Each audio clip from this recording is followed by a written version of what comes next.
Yaorana et bienvenue dans Manava. L'éducation populaire se distingue par une approche éducative inclusive, dynamique et participative. Nos invités du jour nous expliquent tout cela implique et comment cela pourrait être appliqué au Fénois. J'accueille aujourd'hui Tawaere Maono, qui est le directeur général des services de l'UPJ. Bonjour, Yorana. Heiti Koppenrath, qui est agent de développement en charge de la jeunesse et des activités d'éducation populaire. Yorana. Et Wes Spitz, qui est vice-président, chef du pôle média numérique, éducation critique et engagement citoyen au sein de l'association CME. Oui, Yorana. Ravi de vous accueillir tous les trois. Merci d'avoir accepté votre invitation. Merci. Heiti, qu'est-ce que l'éducation populaire? Alors, l'éducation populaire, on ne peut pas la définir parce qu'elle est multiple et plusieurs personnes pourront amener une version d'une définition. Par contre, au niveau de la cellule des activités de jeunesse, on a défini en fait 6 caractéristiques venant donner corps, on va dire, à l'éducation populaire. Alors, la première caractéristique, c'est que l'éducation populaire s'opère dans un contexte non formel, c'est-à-dire en dehors de l'école et en dehors de la famille, qui est un système d'éducation propre et spécifique. On a l'individu qui est acteur de son devenir, mais à travers le collectif. On a aussi un espace-temps qui est défini. Donc, voilà, l'éduc-pop, elle peut se vivre dans les rues, elle peut se vivre dans les quartiers, dans les associations de jeunesse d'éducation populaire. Voilà, dans plusieurs espaces aussi. Et elle a aussi surtout une portée et une visée avec des objectifs sous-tendus. Voilà, pour pouvoir atteindre... Mais tu vois que tu as pu nous la définir. Non, ce sont des caractéristiques. Oui, c'est pas mal. Est-ce que c'est une définition à proprement parler Ça pose les bases. Ça pose les bases, voilà. Mais justement, Tawaere, comment ce type d'éducation est perçu en Polynésie? Alors, il faut savoir que l'éducation populaire, c'est un élément qui œuvre sur le territoire depuis plus de 50 ans, en tant que représentant de l'unique coordination des mouvements de jeunesse et d'éducation populaire, donc l'UPJ, nous fédérons dans nos mouvements pionniers des mouvements associatifs qui œuvrent sur le territoire depuis plus de 50 ans. C'est le cas de nos amis les CMA, mais c'est également le cas de la FSF, c'est le cas des CPCV, voilà. Donc, Tu sais qu'il va falloir que tu m'expliques tout ça, là? Oui, alors ce sont des associations. Ce sont des associations qui œuvrent dans le chantier de l'éducation populaire. Et pour nous, l'éducation populaire, et je crois qu'on va se rejoindre avec l'ensemble de nos invités sur une définition, c'est clairement l'investissement, en tout cas la mise en place d'une éducation informelle sur le temps hors institutionnel, hors cadre institutionnel. C'est-à-dire que à partir du moment où les gamins ou les jeunes ou même les adultes ne sont plus dans le temps institutionnel, l'école, la formation, eh bien c'est l'éducation populaire qui s'opère. Alors on a des associations qui œuvrent sur des chantiers divers et variés. On a un écosystème d'associations au sein de notre union qui est riche de sa diversité. On peut avoir des associations de formation.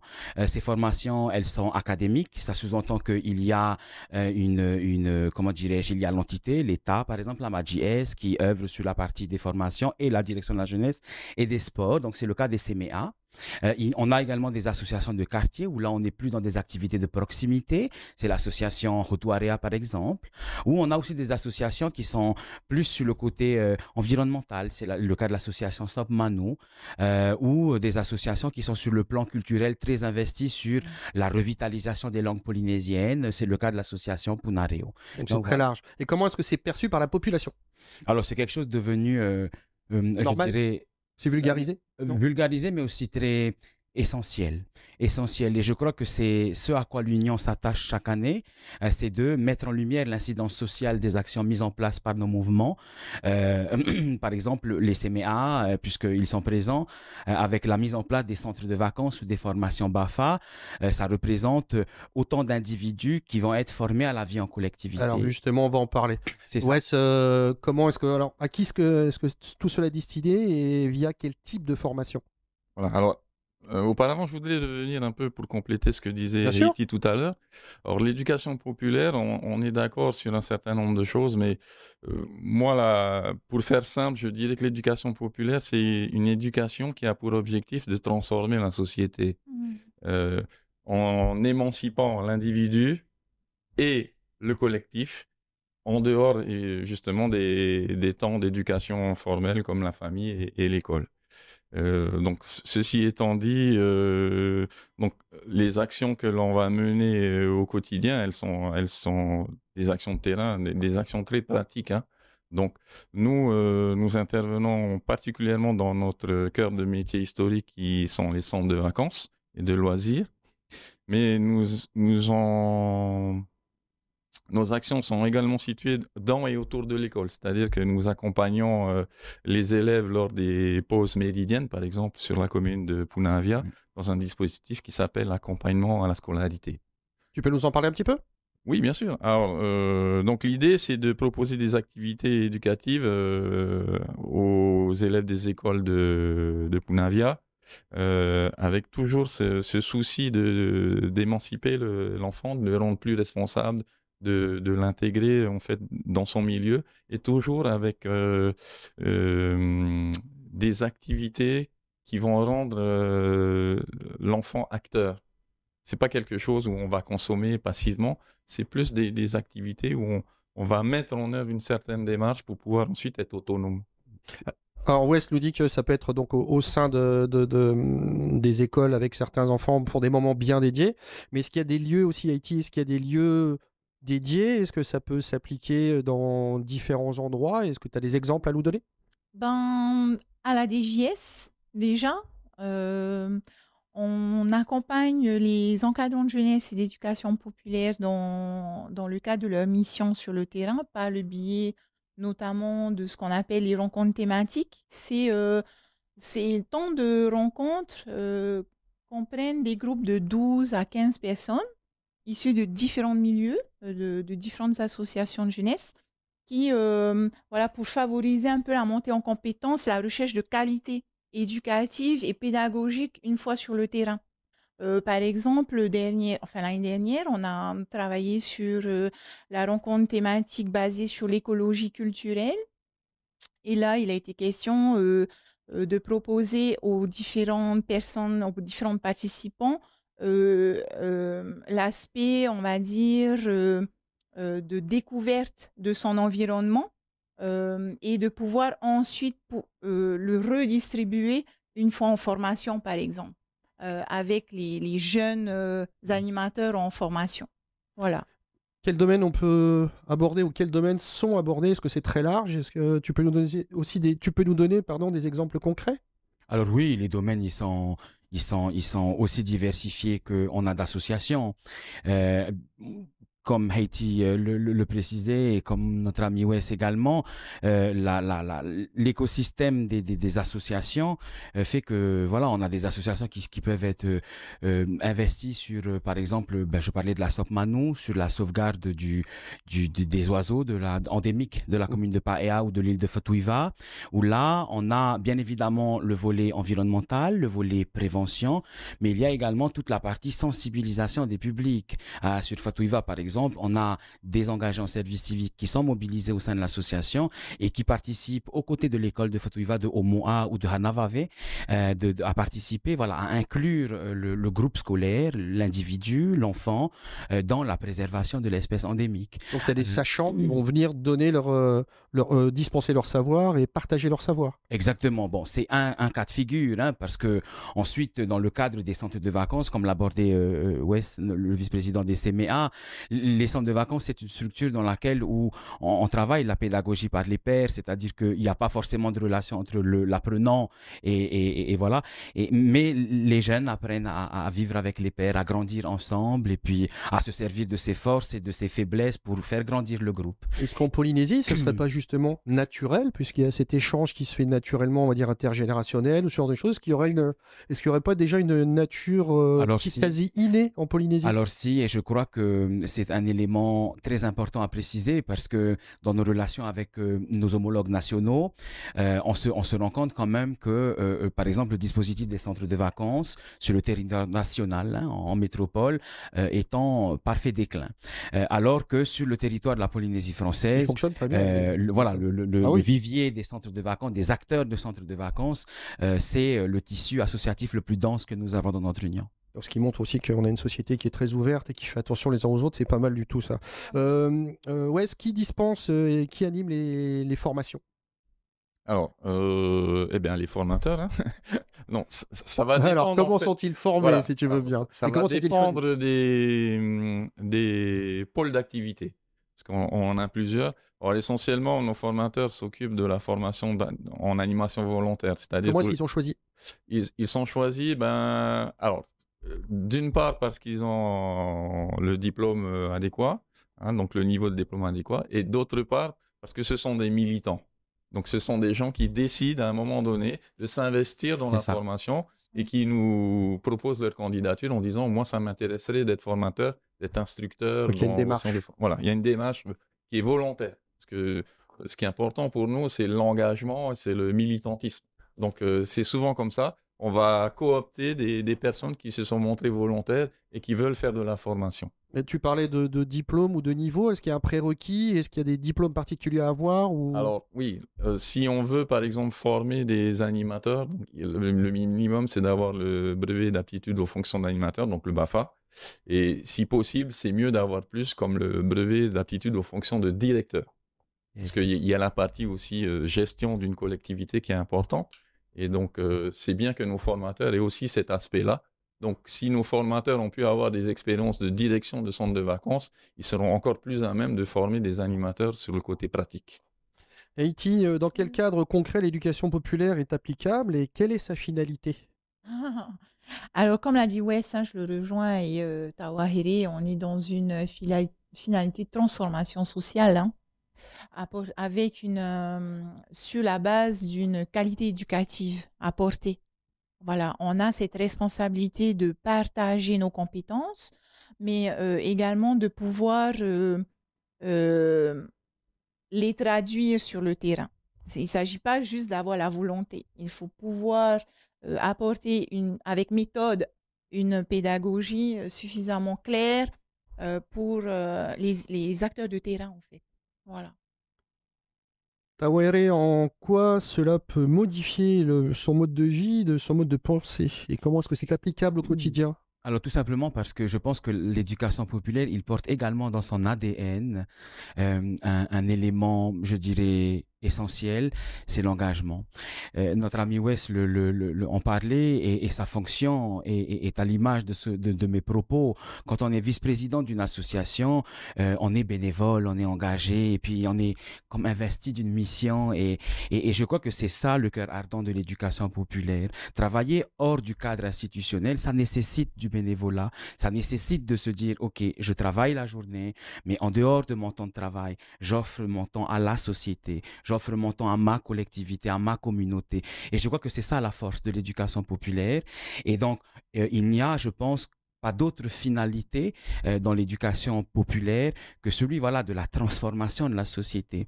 On parle du bénévolat et je crois que mes homologues associatifs vont être d'accord pour dire que le bénévolat, c'est l'essence d'une société plus humaine et c'est ça la finalité de l'éducation populaire. On ne peut pas avoir une société qui n'est pas soucieuse des autres. On doit grandir ensemble et ça passe au travers de nos activités. Les centres de vacances, c'est de la vie en communauté. Les engagés en service civique qui sont investis sur des missions environnementales, par exemple, ce sont des jeunes qui sont inquiets, qui sont conscients des défis environnementaux de l'humanité et on doit se positionner sur ces chantiers-là parce que ça fait partie de nos missions. Est-ce que vous pouvez me donner des exemples, Haïti, Wes et Tawahiri, est-ce que vous pouvez me donner des exemples concrets? Ok.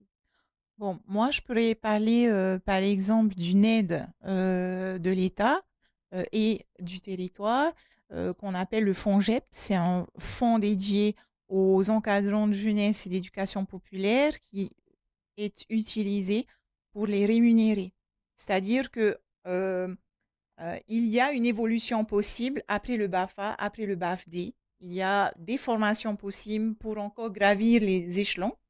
Et lorsque vous êtes employé permanent, par exemple, dans une association de jeunesse et d'éducation populaire, pardon, il y a ces outils qui sont des moyens pour aider les associations à encore développer un peu mieux leurs actions sur le terrain avec ces coordonnateurs ou ces cadres permanents qui sont employés au sein de ces associations. Donc oui, très concrètement, le pays et les politiques publiques souhaitent, par l'éducation populaire, faire monter en compétence les personnes qui sont sur le terrain et les accompagnent dans ce sens. Où est-ce quelle action concrète auprès des jeunes vous appliquez? On en a plusieurs. Alors, celle qui me vient à l'esprit là tout de suite, ce serait notre engagement vis-à-vis des élèves internes, puisque nous les prenons en charge pendant les week-ends et pendant les petites vacances. Donc, on a un dispositif qui s'appelle Week-end en internat. On en a un autre qui s'appelle Programme de loisirs en internat. Et donc, on intervient auprès des élèves de FAA et de Rangiroa, essentiellement. Voilà, donc ça, c'est un exemple. Et vous faites quoi, par exemple? Eh bien, on leur organise des activités qui peuvent toucher à la culture, à la production de supports vidéo, à la danse, plein de choses comme ça hein, qui ont attrait donc soit à la culture polynésienne, soit à l'expression artistique ou encore beaucoup d'activités ludiques hein, pour sensibiliser à des thématiques particulières. Voilà. Donc, c'est accompagner le jeune dans son développement, dans les projets qu'il veut mettre en place. Pour compléter, les Way et les Play sont aussi mettent un focus sur l'éloignement de ces élèves internes en fait, parce qu'ils sont loin de leurs îles, ils ne peuvent pas rentrer tous les week-ends forcément, ni pendant les périodes de vacances, d'où les Way et les Play quoi. Donc voilà. Est-ce que les jeunes gens peuvent être force de proposition aussi? Tout à fait, c'est tout à fait notre état d'esprit parce que nous considérons que les idées doivent venir aussi de nos publics parce que on les écoute peut-être pas suffisamment et justement nos espaces de centres de vacances ou de week-end en internat sont là pour aussi laisser les jeunes s'exprimer et les accompagner sur la réalisation de projets dont ils sont à l'origine. C'est tout à fait dans notre optique. Oui, ça fait partie du process. Est-ce que c'est applicable pour l'ensemble de la population? Est-ce que tout le monde serait à même de bénéficier de cette approche de l'éducation populaire? Ah oui, et puis je me dis que comme autre exemple que nous avons nous au sein de l'Union, c'est tout simplement la différence de traitement dont on souffre aux côtés du sport. Je veux dire, le sport par exemple, c'est un domaine où on travaille l'élitisme. Il faut gagner des concours, il faut gagner des courses. Alors ça, c'est la compétition. Voilà, non mais c'est de l'élitisme, alors que ça n'est pas le cas de l'éducation populaire. On organisera par exemple dans le cadre des centres de vacances un CVL, un CLSH, un centre de loisirs sans hébergement, qui va accueillir des gamins de toute une commune ou des communes voisines, sans distinction de classe sociale ou de situation sociale. Mais l'idée derrière, c'est véritablement faire société, c'est vivre ensemble, c'est jouer ensemble, c'est grandir ensemble, peut-être faire des bêtises ensemble aussi, parce que c'est également le quotidien que nous avons dans nos centres de vacances, notamment les camps ados, hein, où on est face à une population qui est en perpétuelle évolution, avec des besoins qui sont de plus en plus sophistiqués. Et donc voilà, et puis le tout de l'éducation populaire, comme le rappelait notre ami Wes, c'est de répandre et puis d'inclure surtout les publics dans la participation et puis la construction finalement du projet Faire Société. Est-ce que vous avez déjà des retours de jeunes gens qui ont bénéficié de ce type d'éducation et qui maintenant sont des adultes? Et est-ce que vous voyez comment ça, alors je dis Haïti, mais ça peut être Wes, est-ce que cette transmission est là? Est-ce que ça a porté ses fruits? Je vais laisser la parole à mes deux collaborateurs qui sont là depuis plus longtemps que moi. Alors on passe. Voilà. Voilà, oui, j'ai beaucoup d'exemples d'animateurs qui auparavant ont été des jeunes qu'on a accompagnés pendant les centres de vacances, qui ensuite viennent passer quelques années avec nous et qui deviennent animateurs, voire parfois instructeurs. Donc, on a toujours plaisir à revoir ces jeunes qu'on a accompagnés. Voilà. Et puis moi, je dois rajouter que en fait, on n'a que ça. On n'a que ça dans le secteur de l'éducation populaire. On dit, on n'enseigne que la foi que l'on a. Et donc, c'est forcément des jeunes dans tout notre réseau associatif. C'est le cas des CMA, mais de toutes nos associations. C'est des jeunes qui ont grandi dans le secteur associatif, qui ont été à l'origine de projets, qui ont porté des organisations, qui ont été aussi présidents de syndicats. Je pense notamment à M. Enui Tirao, qui est qui a été président du CJP à une époque, le Conseil des jeunes de Polynésie, qui ensuite est devenu BAFA, directeur de centre de vacances, investi dans le conseil d'administration des CMA, et aujourd'hui il est vice-président. Voilà, aussi aux côtés de West, enfin si je me trompe. Non, c'est ça. Et donc voilà, moi je dis que on n'a que ça dans l'ensemble de nos mouvements, hein, on n'enseigne que la foi que l'on a. On parlait dans mon introduction, je parlais d'une approche inclusive. Est-ce que le handicap est aussi mis en avant? Moi, j'aime pas la notion de mettre en avant, mais au cœur. Il fait partie de la vie. Parce que, en fait, l'un des objectifs aussi de nos actions, c'est la mixité sociale. Et donc, ça nous est arrivé d'avoir des enfants placés par les services adéquats. L'objectif pour nous, c'était d'intégrer ces enfants et de les faire accepter par la communauté. Et en général, ça se passe bien. Oui. Et puis ça s'opère à la hauteur de nos moyens, parce que accueillir des personnes dans des situations spécifiques, ça demande également aux organisateurs de centres de vacances, d'accueil collectif de mineurs, de se plier aussi à la réglementation. Et voilà, donc oui, on essaye à la hauteur de nos moyens, de nos possibilités. Est-ce que le tempérament parfois réservé des Polynésiens peut être un handicap pour ce type d'éducation ou pour les formateurs? Alors complètement pas.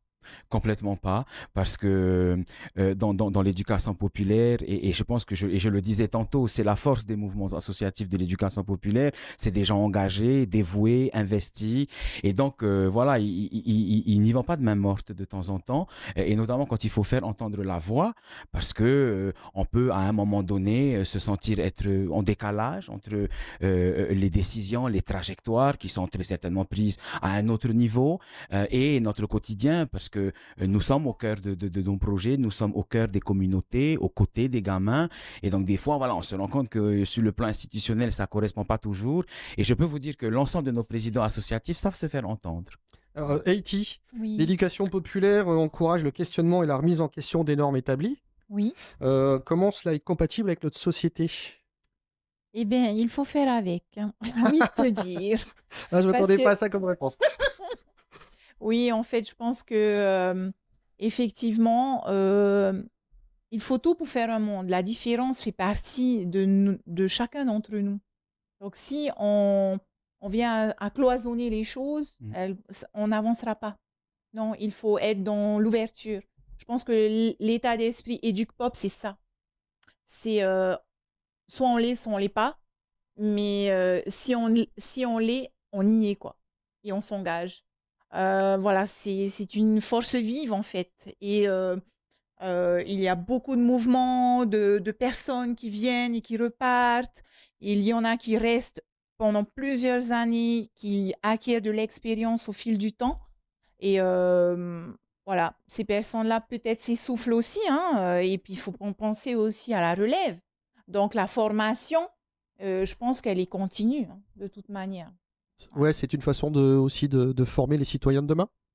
Tout à fait. Alors, les citoyens de demain, les citoyens d'aujourd'hui, même d'aujourd'hui, oui, parce que nous, on est partisans de dire que l'éducation, elle est de chaque instant, elle est pour tout le monde, et c'est un droit fondamental. Donc, le droit au savoir pour tous, à la culture pour tous, et puis nous, on rajoute le droit aux vacances et aux loisirs pour tous aussi. Et Dieu sait si ce sont des enjeux qui sont encore plus essentiels aujourd'hui, vu la façon dont la société a évolué. Et donc, nous, on est là justement pour dire que il faut faire société, il faut appliquer au quotidien des valeurs qui sont fondamentales et sans lesquelles on ne peut pas être citoyen. Et je rajouterais juste des citoyens qui participent, des citoyens acteurs, et non pas des consommateurs. Parce que le drame de la société d'aujourd'hui, c'est qu'on est en plein dans un modèle économique qui nous demande d'acheter et de ne pas réfléchir. Or, nous, on s'oppose complètement à ça.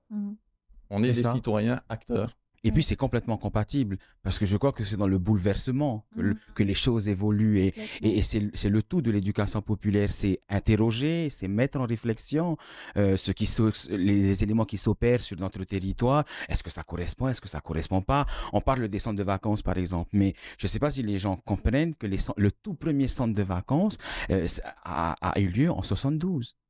Et ça veut dire que le dispositif, il a traversé le temps.